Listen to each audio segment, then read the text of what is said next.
શ્રી એઠોરા ગણપતિ દાદાનું ઐતિહાસિક યાત્રાધામ એટલે એઠોર શ્રી ગણેશ મંદિર. ઉત્તર ગુજરાત એ પ્રાચીન મંદિરોની પુણ્યભૂમિ છે. આ પ્રદેશમાં ઊંઝા, એઠોર, શૃણો, કામલી, વાલમ, વડનગર, ભાખર, સિદ્ધપુર જેવા અનેક ગામોમાં સદીઓ પુરાણા મંદિરો કે જેના અવશેષ ભવ્ય ભૂતકાળની સાક્ષી પૂરતા ઊભેલા જોવા મળે છે.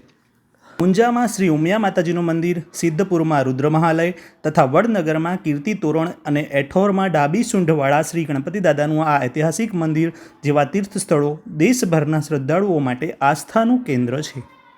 ગુજરાતભરમાં પ્રખ્યાત એવા શ્રી એઠોર ગણપતિ દાદાનું આ મંદિર મહેસાણા જિલ્લાના ઊંઝાથી માત્ર 4 કિલોમીટરના અંતરે પુષ્પાવતી નદીના કિનારે આવેલું છે, જેની શિલ્પકલા એક નમૂના રૂપ છે.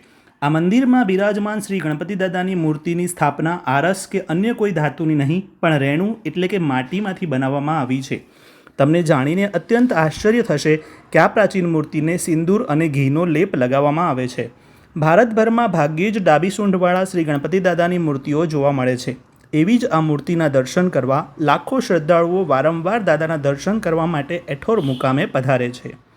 સોલંકી કાળના આ શ્રી ગણેશ મંદિર વિશે વિવિધ દંતકથાઓ પણ પ્રચલિત છે. આ ગણપતિ મંદિરના પરિસરમાં જમણી બાજુએ ઢળી ગયેલું પ્રાચીન વિષ્ણુ મંદિર પણ આવેલું છે, જેની મૂળ પ્રતિમા હાલ અસ્તિત્વમાં નથી. આ મંદિરમાં પ્રસ્થાપિત પ્રતિમા પાંડવ યુગની કહેવાય છે. પ્રાચીન સમયમાં સોલંકી રાજવીઓ અવારનવાર એઠોર આવીને પૂજન અર્ચન કરતા અને મહાન કાર્યના શુભારંભ પ્રસંગે અહીં પૂજન કર્યા બાદ જ આગળના નિર્ણયો લેતા. એક દંતકથા પ્રમાણે પ્રાચીન કાળમાં દેવોના લગ્ન હોવાથી દેવી દેવતાઓની જાન જોડાઈ હતી, પણ વાંકી સૂંઢવાળા અને દુંડાળા ગણેશજીને તેમના વિચિત્ર દેખાવને કારણે આમંત્રણ આપવામાં નહોતું આવ્યું. જાન, એઠોર અને ઊંઝા વચ્ચે આવેલા સોમનાથ મહાદેવ મંદિર નજીક પહોંચી ત્યારે ગણેશજીના કોપને કારણે જાનમાં જોડાયેલા તમામ રથ ભાંગી ગયા હતા. આ ઘટના બનવાનું કારણ સમજાતા દેવોએ ગણેશજીને મનાવવાનો સંકલ્પ કર્યો અને પોતાના ઘોડા બળદ બાંધીને 33 કરોડ દેવી દેવતા પુષ્પાવતી નદીના કિનારે આવ્યા અને પૂજન અર્ચન કરીને ગણેશજીને પ્રસન્ન કર્યા. આ પ્રસંગે એઠોરમાં આવેલા એક તળાવના કિનારે ગોઠ વેચવામાં આવી હતી. આ દંતકથાના ભાગરૂપે આ તળાવને આજે ગોઠિયું તળાવ તરીકે ઓળખવામાં આવે છે. દેવોએ જ્યાં ઘોડા બળદ બાંધ્યા હતા તે ગમાણિયું તળાવ અને આ ગોઠિયું તળાવ એમ બંને તળાવ હાલ આ ગામમાં મોજૂદ છે. આ સિવાય નદીને કિનારે 33 કરોડ દેવતાઓનું એક નાનું મંદિર પણ આવેલું છે. એક અન્ય દંતકથા પ્રમાણે દેવરાજ ઇન્દ્રના લગ્ન હોવાથી શિવ પરિવાર પણ તેમની જાનમાં જોડાયો હતો. એમ કહેવાય છે કે જાન ઉત્તર તરફ જઈ રહી હતી ત્યારે ભારે કાયાવાળા ગણેશજી વધુ ચાલી શકે તેમ ન હોવાથી ભગવાન શિવજીએ ગણેશજીને અહીં ઠેર એમ કહ્યું હતું. શિવજીના આ શબ્દો પરથી જ આજના એઠોર ગામની ઉત્પત્તિ થઈ હોવાનું માનવામાં આવે છે. ગણેશજી એઠોર રોકાયા. શિવ, પાર્વતી અને કાર્તિકેય જાનમાં આગળ ચાલ્યા, પણ થોડે દૂર ગયા બાદ માતા પાર્વતીજીને પોતાના દીકરાને મૂકીને જાનમાં જવાની અનિચ્છા ઉત્પન્ન થતાં તેઓ ઊંઝામાં જ રોકાઈ ગયા, જ્યાં આજે ઉમિયા માતાજીનું સ્થાનક છે.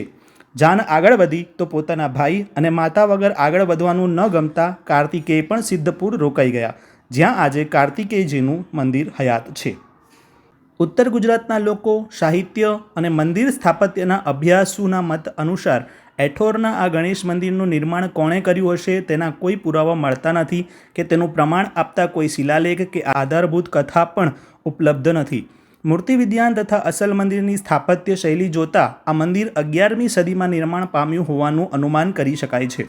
વિક્રમ સંવત 1356માં અલાઉદ્દીન ખિલજીએ આક્રમણ કરીને ઉત્તર ગુજરાતના મોટાભાગના મંદિરોનો ધ્વંસ કર્યો હતો. તે વખતે આ મંદિરના યક્ષો, ગંધર્વો, દેવી દેવતાઓ, કિન્નરો, કૌચકો, ગજસ્તર, નિસ્તર વગેરે સહિત તમામ ભાગોને ખંડિત કરાયા હોવાનું માનવામાં આવે છે. શ્રી ગણપતિ દાદાના આ મંદિરની સામે જ અતિ પ્રાચીન શ્રી વિષ્ણુ ભગવાનનું મંદિર પણ હયાત છે, જેના વિવિધ ભાગો પર ભગવાન શ્રી વિષ્ણુના વિવિધ સ્વરૂપની પ્રતિમાઓ દ્રશ્યમાન થાય છે. મંદિરના દક્ષિણ ગોખમાં વરાહ અવતારનું, ઉત્તર ગોખમાં ચક્રભુજ પ્રતિમા તથા ઉપરના ગોખમાં બંને બાજુ ત્રિભંગ સ્થિત ચતુર્ભુજ પ્રતિમાઓ બિરાજમાન છે. ઐતિહાસિક દસ્તાવેજ પુરાવો પરથી નક્કી થાય છે કે આ મંદિર ભગવાન વિષ્ણુનું જ છે.